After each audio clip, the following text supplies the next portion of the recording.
Hello, everybody. Welcome back to Oscar Best. Trevor here, and let's talk about strikes. So you may remember a couple months ago, the WGA, the Writers Guild of America, they went on strike. A bunch of people have talked about it already, and all of the different things. One of the biggest things were streaming and getting residuals on that because they can't anymore because TV shows used to be on TV and then they'd have reruns and you get residuals. Well, now that's not the thing anymore with streaming services. There's also AI doing chat GPT rewrite stuff on scripts, which is a major source of income for a lot of writers. So there's a bunch of stuff with that. Also, writers just weren't getting paid. I remember, I think the writer of The Bear wasn't even getting enough money to pay for rent while he was winning awards. So there's a bunch of problems there. Hopefully that they can get some kind of deal that is accurately paying them and compensating them for their work. And they're entering their third month now. There's an entire Wikipedia page you can look at. But hopefully there's some sort of amicable solution that can benefit the writers and studios can, pay people to be creative and do the thing that they're supposed to be doing. But now it looks like we're getting even more because SAG is going on strike. If you don't know, SAG-AFTRA is the union group for all actors. And they just announced a couple days ago that within the next week or so that they will be joining the writers on the picket line and going on strike. And overall, I, again, think that this is a good thing. It's not going to be fun for us who like to watch things, but it's not supposed to be fun. So basically how this works is almost all the unions, the actors, directors, writers, everything, they work on 3-year contracts with AMPTP. But these contracts are starting to expire, and normally they'll just renegotiate a deal and everybody comes out happy for the most part. But writers and directors and actors and all these people, they're starting to... And again, what they seem to be asking for, it seems pretty simple, just better pay, more contributions to pensions and healthcare funds, and those residuals from streaming services, which has killed a lot of paychecks. The other really, really important thing, so I talked about AI rewrites being a problem with the writers, because that's how a lot of writers make money, is by doing rewrites, and if that's just going to be replaced with AI, that takes out a lot of writers' work. And with actors, you have the idea of AI performances. We just saw with The Flash, Christopher Reeve being brought back from the dead and put to screen once again. And that's pretty scary looking forward, that studios can just use the likenesses of actors and not actually have to hire them or pay them and just pay a fee for their likeness.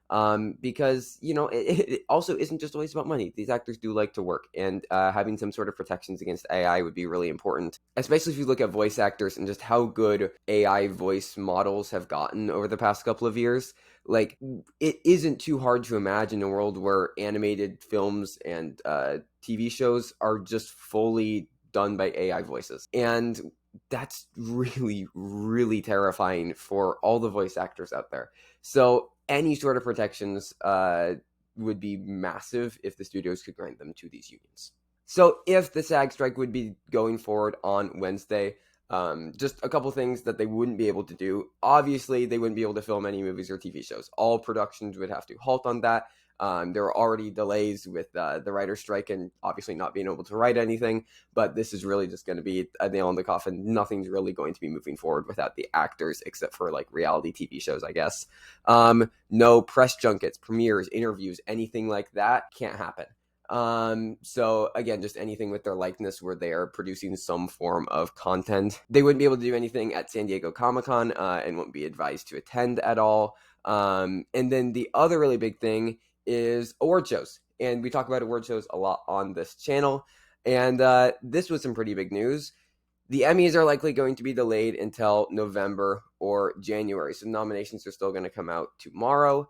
And you've seen this Variety article here. It seems like Fox is pushing for January. The TV Academy is lobbying for November amid the strike. But this makes sense because actors wouldn't be able to appear on the Emmys, and that's a really, really big part. I mean, at least for the Emmys, a majority of the show, at least the primetime show, is presenting awards to the actors. And they wouldn't be able to appear on it, which would basically defeat a lot of the purpose of the show. So their options would either be doing a press release and just not having a show at all, or significantly delaying it, which this large of a gap between nominations and the actual show, it would be interesting. I don't know when voting would take place or how any of that would work.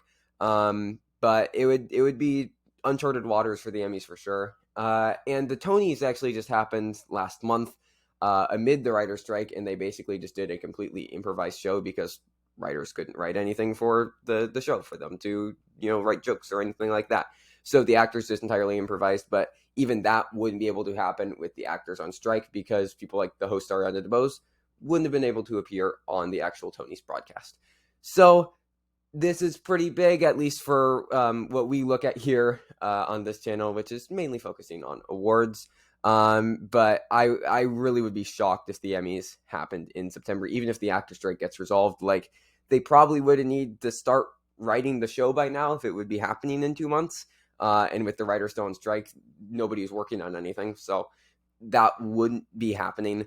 So really, really fascinating stuff. And again, things are going to get delayed, and it sucks. We like watching films, we like watching TV shows. I'm going to have to wait a little bit longer for Abbott Elementary Season 3. But overall, this is a good thing. And it's really important to remember with strikes like these, this isn't just the actors and the writers being greedy and them wanting more stuff. They aren't the greedy ones in this scenario. The greedy ones are the studio heads who are not paying them and are not correctly accommodating them for their work. They are the people who we should be mad at, not the writers and the actors for striking. The writers and the actors are the victims in this scenario. And, they should just get paid. Like, it feels so simple. People work, and then you pay them appropriately. But instead, what unfortunately happens is we often see writers and actors get significantly underpaid while studio heads are making hundreds of millions of dollars off of their labor.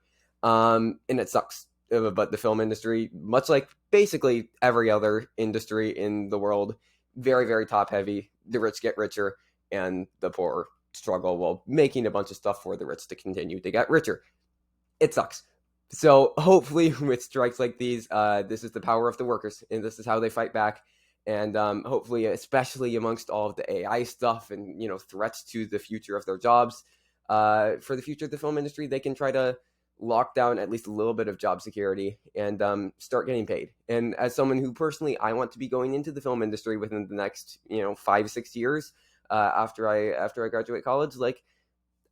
This is important. This is important for the future of a lot of artists and a lot of young creatives who want to go into the film industry. So this is really, really important. Hopefully it gets resolved in favor of the actors and the writers and the directors if they end up joining the strike.